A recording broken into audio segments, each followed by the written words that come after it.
കുഴപ്പമില്ല. എങ്ങനെ ഉണ്ടായിരുന്നു? എന്താ പടം കണ്ടത്? കുഴപ്പമൊന്നുമില്ല, അടിപൊളിയാണ്. പടം കണ്ടത് കുഴപ്പമില്ല, പടം കുഴപ്പമില്ല, സ്റ്റാൻഡേർഡ് പടം.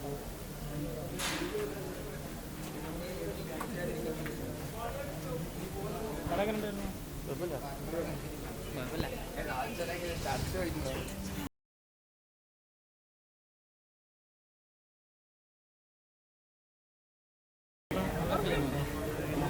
കുഴപ്പമൊന്നുമില്ല കേട്ടാ, നല്ല പടമാണ്.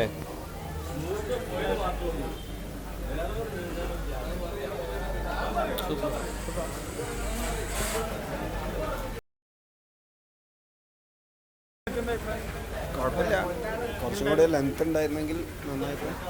കഥ ഒട്ടുമിക്ക സ്ഥലങ്ങളൊക്കെ ടച്ച് ചെയ്ത് പോയിട്ടുണ്ട്. കുഴപ്പമില്ല. വലിയ ഇതില്ല, ഏകദേശം പറയാനൊന്നുമില്ല ഇതിൽ വലിയ.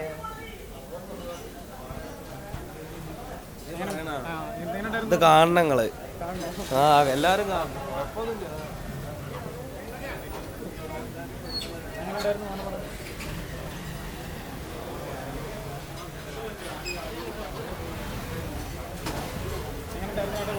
പടം പോരാ.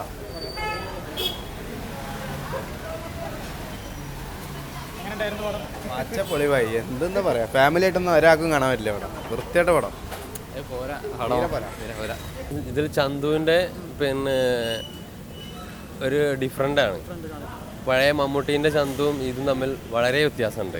ചന്തു മെയിനായിട്ട് ചന്തുവിൻ്റെ ഡിഫറെൻറ്റ് ക്യാരക്ടറാണ്. ഒരു ആർട്ട് ഫിലിം കാണുന്ന ഒരു ആൾക്കാർക്കാണെന്നുണ്ടെങ്കിൽ ഇതിൽ കാണാം. ഇതിൻ്റെ ക്യാമറ, ഇതിൻ്റെ മറ്റുള്ള പിന്നെ ഇതൊക്കെ നോക്കുകയാണെന്നുണ്ടെങ്കിൽ വളരെ ഡിഫറെൻ്റ് ആണ്. ഇതിൽ വർക്ക് ചെയ്തിരിക്കുന്ന ആൾക്കാർക്കും എല്ലാതും ഭയങ്കര ഡിഫറെൻ്റ് ആയിട്ടാണ് തോന്നിയിട്ടുള്ളത്. ഒരു ഇംഗ്ലീഷ് മൂവി കാണുന്നതിൻ്റെ ഒരു പ്രത്യേകത ഇതിനുണ്ട്. പിന്നെ എന്ന് പറഞ്ഞാൽ ഇപ്പോൾ സിനിമ ഒന്നും കൂടി കാണണം, അങ്ങനെയാണ് അതിൻ്റെ ഒരു ഇത് തരുന്നത്. ഒന്നും കൂടി കണ്ടാലേ ഇതിൻ്റെ എന്താണ് ഉദ്ദേശിച്ചത്, ജയരാജ് എന്ന സംവിധായകൻ എന്താണ് ഉദ്ദേശിക്കുന്നത് നമുക്ക് ഒന്നും കൂടി കണ്ടാലേ ഇത് മനസ്സിലാവുള്ളൂ.